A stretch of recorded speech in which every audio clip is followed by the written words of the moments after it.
somos novias, cuánto cobramos, qué es la vida de ingeniera. Hoy venimos con un formato un poco diferente. Y este es un ejemplo de preguntas que nos habéis ido haciendo a lo largo de este año y medio que llevamos con el proyecto de Systech, tanto en YouTube o en Instagram también, mucha gente nos sigue ahí también. Y nada, y por eso hemos decidido hacer este vídeo respondiendo unas cuantas de ellas, que de hecho pues las tenemos aquí apuntadas. Y más que nada también por hablar un poco más a nivel de qué significa ser ingeniero a nivel vital, cómo afecta, cómo es el lifestyle, un poquillo saber esas típicas preguntas que buscas en Google pero que la gente no responde, pues podemos O hablar está respondido ellas. pero tampoco es exactamente... No se abren.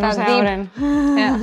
Así que nada, vamos con la primera de ellas. Y la primera de todas es ¿cómo nos conocimos? Pues en Tinder hay una aplicación...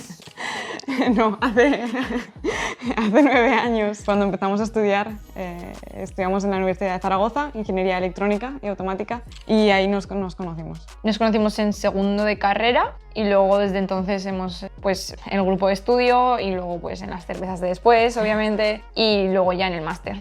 También lo hicimos juntas. Y la siguiente pregunta es ¿cómo surgió el proyecto de Systech? Pues esto fue... En un viaje. Bueno, en un viaje decidimos el nombre. Lo que surgió, yo creo que veíamos como muchos grupos que habían pues, de software, que hacían hackathons, como que se juntaban. Sí, porque en la universidad tenemos, incluso en la universidad teníamos un grupo de juegos de mesa, que se juntaban para jugar juegos de mesa, y luego teníamos el de Cubo, Sí, que fuimos presidente y vicepresidenta, por cierto, ¿no? Y Moto Student, que también hacen motos y carreras de motos, y no había como tal, al menos en nuestra ciudad, antes, pues eso, hace 9 años atrás, no sé había... cómo estará ahora, pero... Porque ha crecido mucho. Pero eso no había comunidad de electrónica y pues entonces decidimos crear una nosotras. Claro, Obvio. ¿por qué no? Si no hay, pues la creamos. Nada, y que surgió con otra amiga más, de hecho, de la carrera. Y el nombre lo elegimos en... En Jaca fuimos a un viaje, fuimos a patinar ahí y dijimos, ¿cómo podemos poner un nombre? Claro, cuando pones un nombre como lo que haces oficial, ¿no? Un plan Sí. de, vamos a hacerlo.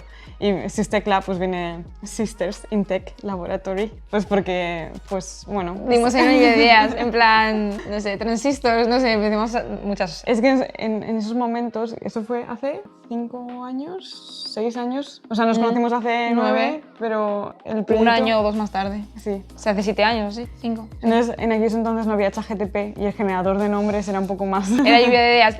De hecho, o sea, es que escribimos una servilleta de un bar, porque estábamos en un bar después de patinar, creo, tomando una cerveza y dijimos, vamos a elegir, buscamos una servilleta. ¿Y boli? Que de hecho, bueno, igual es otra pregunta, pero en plan, que sé que lo que hacíamos al principio, teníamos, bueno, la cuenta de Instagram, pues ahí publicábamos cosas de electrónica. Y luego que estuvimos buscando un local para hacer un taller de electrónica, un taller de soldadura, para cualquier persona. Que cualquier persona, que aunque no supiese nada de electrónica, que pudiese venir, que se lo pasase bien, que aprendiese a soldar, que es una resistencia, un LED y blinkear. Y nada, pues fue llamar a muchos coworkings, a veces nos lo podían dejar gratis Es verdad. o muy barato. Había en un coworking, había una empresilla pues, que hacía cosas de Juego de Tronos y como que nos movimos un poquillo por ahí. Y al final conseguimos The Spaceship, creo que se llama. Hackerspace. o algo De así. Hackership. Nos dejó estar en su local de gratis y organizar el evento allí. Y fue un éxito. Vinieron 2 personas, 2 amigas. Y nada, pues hicimos ahí un También era poco... COVID, ¿eh? Porque me acuerdo que podemos dejar imágenes que llevamos las mascarillas. Sí. Pues nada, de ahí surgió Systech. Luego yo me vine aquí a Suecia y luego ya viniste tú y entonces decidimos retomarlo. La siguiente pregunta es si somos novias.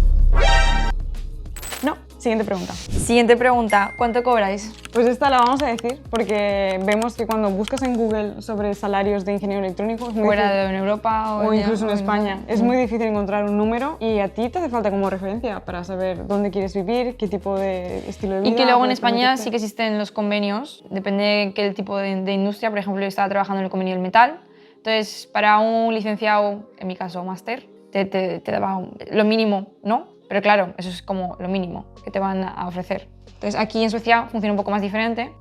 Una de las cosas que Suecia tiene es que son muy transparentes y tienen en estos sindicatos o uniones que se llaman, tú puedes ir a Google, entras en la página web y puedes ver de cada año la media de los salarios para cada trabajo en cada sector y por edad también. Entonces, por ejemplo, en el caso de ingeniería electrónica, el salario va por edad. Cuanto más mayor eres, más cobras. No necesariamente porque seas mejor, pero funciona. No vamos a cuestionar el sistema. O sea, sí lo vamos a cuestionar, pero es así. Entonces, un ingeniero electrónico recién graduado puede cobrar unas 31.000 coronas, que al cambio a euros son como 3.100. Antes de taxes, antes de impuestos. Depende cómo esté la moneda, pero eso, 3.100 euros antes de impuestos. Y según vas teniendo más años de experiencia, 5 años pues subes a 3.500, luego 7 años 4.000, luego pues vas subiendo y conocemos hasta unos 6.000 euros que pueden llegar a cobrar los que son así seniors, o sea, más mayores, pues más o menos esos son los rangos. Que de hecho, cuando tú viniste, tendrías 24 años, 23. Después del máster también. Después del máster. Sí. Y yo cuando vine, pues tenía 25. ¿Y tú cuando viniste? Creo que eran 33.000 coronas. Antes de impuestos. Que eso es al cambio al euro, pues 3.300. Y aquí impuestos se pagan bastantes más que en España. O sea, no hay que quejarse. Están también los brackets estos que se llaman, pero vamos, que aquí se pagan muchos más impuestos, es como funciona la sociedad. Y son 33% de impuestos. Pues si cobras 3.000 euros, 1.000 euros se te van. Y para el caso de autónomos, aquí de impuestos es el 50%. Sí, si tienes una empresita, es hasta 50%. O sea, no somos empresa, pero lo hemos estado mirando y sabemos que es así. Y se pagan muchos impuestos, pero también la sociedad como tal pues tiene sus ventajas y sus desventajas. Pero al menos ya lo sabéis. Bueno, la siguiente pregunta viene un poco al palo de cuánto cobráis, pero que es ¿cuánto ganáis con YouTube? Pues de momento... Negativo. No ganamos, perdemos. Tu nombre, familia Simpson. Y no somos pobres. No somos. Sí, de hecho, hacer estos vídeos que estamos haciendo nos ayuda el editor. Son bueno, hemos tenido de todo tipo de editores. Entre 20 euros que nos ha costado el vídeo hasta 70 u 80 euros que creo que hemos pagado máximo. También depende de la duración del vídeo, las revisiones, etcétera, etcétera. Así que Bueno, el primer vídeo que lo hilé yo, o sea, que lo edité yo, no fue tan mal, pero cuesta mucho trabajo. Creo que no lo hemos publicado, de hecho. No lo publicamos nunca, mejor. Así que de momento con YouTube, nada. Y la página web, hacer las plaquitas en cada vídeo, si hacemos un vídeo que hacemos PCBs, pues... Instrumentos, alguna cosilla que queramos enseñar, las camisetas... Componentes... Así que si queréis apoyar el proyecto, ir a la página web, compraros unas camisetitas guapas o el póster guapo. Y así también tenemos más, bueno, los focos, la iluminación, los micrófonos también, todo del bolsillo. Sí, por amor al arte, por querer contribuir al planeta. Claro. Vale, la siguiente pregunta es, ¿dónde vivís? Pues vivimos en Suecia. En Malmö. Que es una ciudad que está muy cerca de Copenhague, de hecho. La del puente, que cruza Copenhague o sea, de Dinamarca con Suecia. De hecho, cada vez que queremos visitar a nuestra familia, pues nos viene genial porque hay un aeropuerto en Copenhague que está a 20 minutos en tren, por lo que nos facilita mucho ir a visitar a la familia en España. Y trabajamos en Lund, que es un pueblo que está como a 10 minutos en coche. Es un pueblito pequeño, pero muy chulo. Sí. Siguiente pregunta, ¿dónde y cómo grabamos? Sí, porque nos habéis preguntado una vez que os pensabais que esto era como el garaje o algo, y no. Esta es la empresa, estamos ahora mismo en el laboratorio, que hacemos, bueno, ya habéis visto pues, todos los instrumentos que tenemos, cámaras climáticas, EMC chamber, tenemos pues, la pizarra, aquí los osciloscopios y todo. Entonces nada, estamos en el laboratorio. Hay algunos vídeos hemos también grabado arriba en la cocina, porque estamos en nuestro edificio, tenemos como un edificio entero para nosotros. En el búnker también, que lo hemos enseñado en otro vídeo. O sea, este edificio no es de nuestra empresa de SISTEC, sino que trabajamos como ingenieras electrónicas en SUEP, que muchas gracias porque nos dejan grabar y enseñar todo el equipment y todo eso, pero eso trabajamos como ingenieras electrónicas y nos dejan grabar aquí. Y o que utilizamos, pues tenemos los micrófonos simplemente.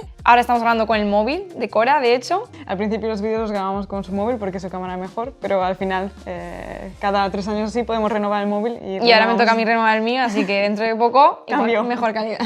Y luego 2 focos, que eso sí que los tuvimos, que fue inversión como tal, porque sí que eran caritos. ¿Qué nos costaban? ¿Como 200 euros cada uno? 200 euros. O 300, sí. Algo así. Y los compramos al principio de todo, pero no los sabíamos utilizar. Podéis ver la diferencia entre cómo empezamos a grabar los vídeos con el mismo... o sea, el mismo equipment, o sea, las mismas herramientas, o lo mismo, mismas luces, mismo móvil. Y si veis a uno de los primeros vídeos que hacemos comparado con este, hay una diferencia increíble. Pues nada, tocó verse unos cuantos tutoriales de YouTube de cómo se utiliza la iluminación. Pues hemos comprado también esos foquitos azules para dar un poco de profundidad. Tenemos ahí un poco la luz y el póster. Pues aprender que el foco grande va ahí para dar la luz y luego el fondo de reflejo. Y bueno, los micrófonos, también compramos unos micrófonos al principio de 20 euros en Amazon, que funcionaron genial. Sí, o sea, en total creo que la primera inversión inicial fueron como unos 220 euros. 200 de focos y 20 de micrófono. Y bueno, alguna plaquita. Y sí, bueno, las plaquitas que hacemos en cada Pero vídeo.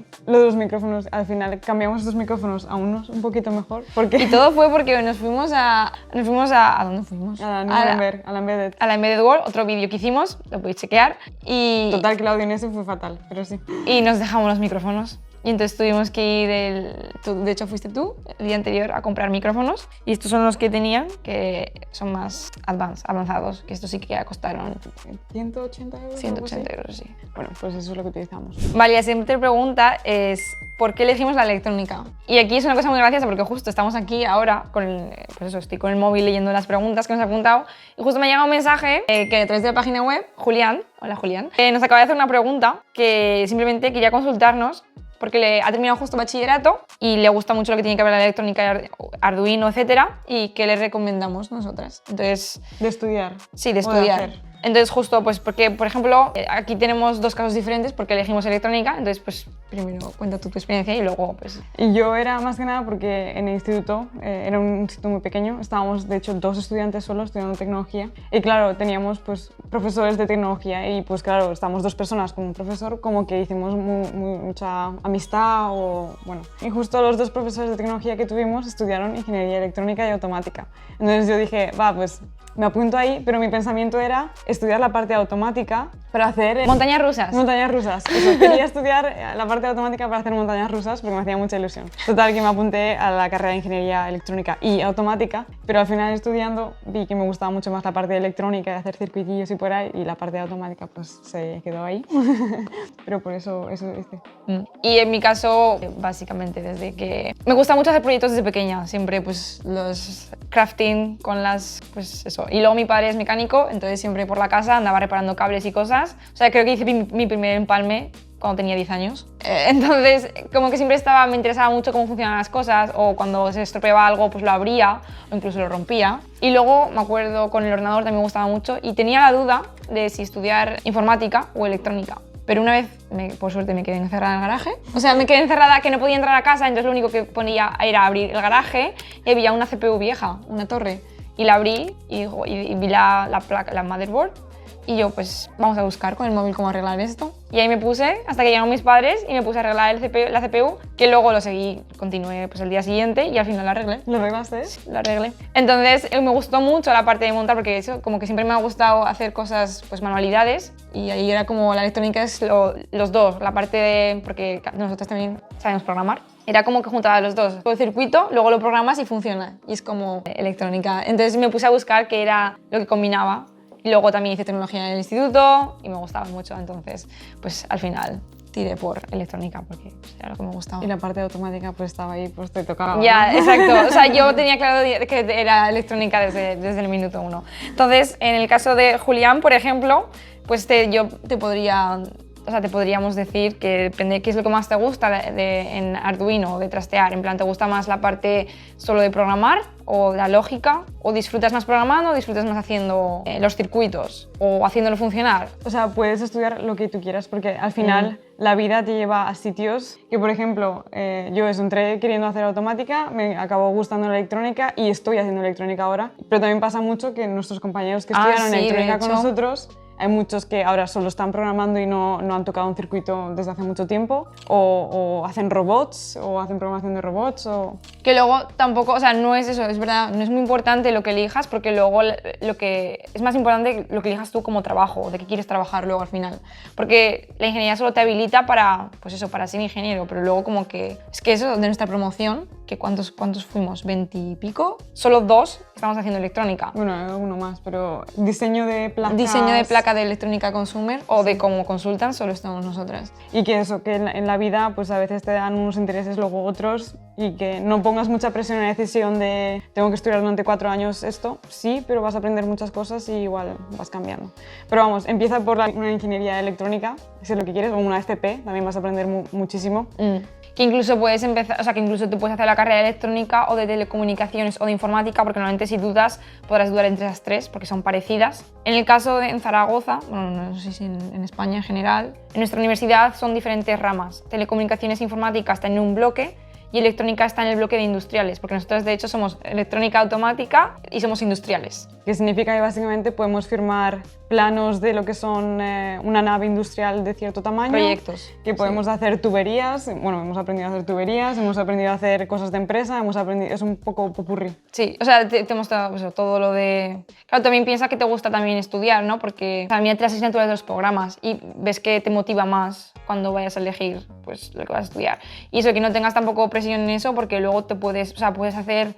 Nosotros hicimos el máster y teníamos compañeros que venían de telecomunicaciones. Entonces, incluso el máster luego te lo puedes hacer en electrónica. O sea, puedes tirar por industriales y de repente acabar haciendo un máster de electrónica. O incluso tenemos compañeros que han acabado haciendo un máster en renovables. Entonces, pues eso. Y por ejemplo, la filosofía aquí en Suecia, porque me parece interesante también comparar, sí. Aquí tú con tal de que hagas cierta cantidad de horas de un topic, de una rama, digamos, te valida como para ser ingeniero. Entonces hay mucha gente que se pilla una asignatura de filosofía, una asignatura de didáctica, una asignatura de pintar. Y aún así, o sea, aunque sean muy diferentes y seguramente pongan mucho tiempo e interés, porque como es algo un poco más especial, pues seguramente la atención se te va, acaban siendo también ingenieros, porque, aunque hayan estudiado otras cosas también. Así que bueno, esperemos que con esta chapa ya te hayamos respondido a la pregunta. Finalmente, última pregunta, ¿qué herramientas recomendamos como ingenieras para empezar con la electrónica? Yo esta la tengo clara. La herramienta es aprender inglés. Más que nada porque mucha información está ahí en inglés, de datasheets, de lo que son, cómo funcionan instrumentos, de cómo se programan, de cómo se hacen ciertos circuitos.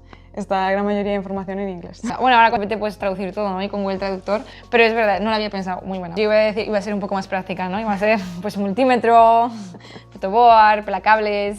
De hecho, tenemos algunos vídeos en el canal de algunas herramientas que hemos mencionado a lo largo de los vídeos. Sí, que además son baratas, que las puedes tener por casa y que no cuestan mucho. Pero vamos, yo cuando empecé, cuando tenía 15 años, o sea, literalmente tenía el multímetro, un multímetro, tijeras, es que ni pelacables, y los cables los pelaba con la boca, tal cual. El multímetro y luego Arduino. Y luego pues los componentes que me compraba yo y cables, y protoboard. Cables protoboard y ya está. Servicio gratuito, allá vamos. Vale, voy a probar con el rojo. ¡Ah! Vale, voy a probar con el verde. ¡Ah! Sí, yo también mucho Arduino, o sea, yo empecé más tarde con el tema este de trastear. Pero sí Arduino, y también, no es una herramienta, pero ir a participar a hackathons o hacerte algún challenge que es un reto común, que no es solo tu propio proyecto, que también está muy guay, pero cuando haces cosas con más gente o que envuelven a más gente, incluso es un favor. Sí. Eso es genial. En plan, porque tú das tu idea y luego la gente tiene muchas ideas de los puntos de vista que tú tampoco, o sea, ni siquiera te ha ocurrido, ¿no? Que siempre es mucho más fácil aprender cuando estás rodeado de gente del mismo tema que no tú solo. Puedes aprender también mucho, ¿no? Leyendo y todo, pero al fin y al cabo eso es solo un punto de vista, son solo tus ojos, no tienes más influencia. Así como resumen, aprende inglés, socializa y aprende ideas de otras personas y ten pues, un mini kit en casa de cosas básicas, pues de Arduino, pinzas, cosas de soldar y tal. Yo creo que más que suficiente. Que de hecho la carrera la estudiamos en grupos, o sea, cuando estudiamos era grupo de estudio y es como mejor cómo afrontabas los problemas, porque dabas tu solución al problema y luego pues la gente también pues cuestionabas y discutías cómo llegas a esa solución y por qué. Pero es que incluso hasta ahora trabajamos también en grupos y en equipos. Siempre hay, pues de hecho la forma que solemos trabajar aquí es hay un project manager, que es el que gestiona el equipo, luego pues está 1 o 2 ingenieros electrónicos y luego pues habrán 3 o 4 programadores. Entonces siempre acabas trabajando en equipo con diferentes puntos de vista, o sea, es open-minded. Pero herramientas como tal. El soldador, el Arduino. Ay, el soldador, es verdad, se me había olvidado. ¿Cómo arreglas la CPU? Sí. Aquí yo con cables. Y bueno, y antes de cerrar el vídeo, os queríamos hacer una pregunta, pero al revés, o sea, queríamos lanzar a vosotros la pregunta. Y es que, ¿cómo habéis llegado a este canal de Systec? Porque Systec nace del contexto de querer enseñar electrónica a todo el mundo, da igual de qué contexto vengan, queremos que todo el mundo entienda cómo funciona el mundo en general y la electrónica en específico. Entonces, no sabemos muy bien cómo habéis llegado a conocer Systec. Porque hemos mencionado que el proyecto pues hace 5 años como que lo necesitamos con workshops y tal para crear la comunidad, pero ahora que por ejemplo estamos nosotros en Suecia, ¿cuál es la mejor? Somos ingenieras, estamos trabajando pues 8 horas, de hecho, durante la semana. De hecho, ahora es fin de semana, es sábado y estamos aquí grabando porque pues nos encanta. Y entonces queríamos crear comunidad y la forma de llegar a la gente y llevar la información a mucha más gente es con las redes sociales, y decidimos crear el canal de YouTube precisamente para que la gente viese lo que es la electrónica, lo divertida que puede ser, las cosas que puedes hacer. Cómo es el día a día, qué instrumentos utilizamos. También lo que significa ser ingeniero, trabajar como consultores. Y sobre todo porque había mucho contenido también en inglés, pero también es verdad que hay muy poquito también en español. Y contenido sobre todo muy técnico, que no es llamativo, no es sexy, como dices tú. O sea, es llamativo si sabes del tema. Si sabes del tema puede ser frustrante y como que te aleja de la electrónica. O sea, si tú y quieres pierdes. empezar, claro, si tú quieres empezar, de hecho mi compañera, o sea, ahora estoy consultora en otra, estoy externalizada en otra empresa y mi compañera es ingeniera, de hecho, pero es project manager y está haciendo así un proyecto con su hermano y no saben cómo utilizar el osciloscopio. Y todo lo que buscan es que no lo entienden lo que le están diciendo. Y entonces a veces la barrera de cómo empezar con la electrónica es esa de que parece muy técnico o lo explicas de una forma muy técnica y en verdad es que lo puedes explicar fácil. Ese es nuestro objetivo, que la electrónica sea divertida, fácil y que todo el mundo la pueda entender. Y llevar y despertar también chispa en la gente, o por ejemplo, pues como Julián, dar consejo o eso, que la gente esté más interesada y visualizarla. Porque creo que está bastante claro que desde que con software, por ejemplo, dio un boom y la gente pues llena de FPs de software, hay mogollón de gente haciendo frontend, backend, mogollón de desarrolladores, que tenemos electrónica es que en todo, en el móvil, en lo que leemos, es que lo abrimos y es lo que hay dentro, pero como no lo vemos, no sabemos lo que es. O sea, que es muy impresionante que nosotras que hemos hecho algunas plaquitas así de PCBs súper cucas, que las llevamos de llavero, las ponemos encima de la mesa, las enseñamos a los amigos y dicen, ¿esto qué es? Pero ¿cómo puede ser que no sepan que es una placa, que lo tienen en el móvil, lo tienen en el watch, lo tienen en todos lados y no saben que es una placa? Y si lo saben, porque es que ayer me pasó, o sea, ayer estábamos con mi grupo de amigos y había una chica nueva y me preguntó, ¿qué haces? Y yo, pues soy ingeniera electrónica, hago diseño de hardware. Y hace, ¡ay, qué bien, qué chulo! Y yo no sabes lo que es, ¿no? Y me hace, y es en plan de... Entonces le saqué mi llavero, el de la W, que de hecho tenemos un vídeo que lo hicimos, y tampoco sabía, y dice, pero eso es como una motherboard. Y yo, pues sí, por ahí fuera, y hago, es que está en tu móvil, está en todos los lados. Y eso, me parece también muy increíble que la gente, incluso si no eres... O sea, yo sé lo que es un cuadro, ¿no? Yo sé lo que es una estatua, en plan, nosotros sabemos otro tipo, porque lo estudiamos en la escuela. En la escuela no se estudia electrónica como tal. Bueno, ahora sí que hay más de robótica y tal, pero... Pero de robótica y programación, porque el STEM, pero de electrónica como tal, no. Así que tenemos mucho trabajo por delante. Exacto, vamos a educar a todo el mundo. Eso, hacernos saber cómo os ha llegado este canal, por saber un poco también cómo se da la voz a estas cosas. Y cómo se está transmitiendo la información. Si está llegando de la forma que queremos que llegue. Así que nada. Muchas gracias por ver este vídeo. Y nos vemos en el siguiente. Chao, chao.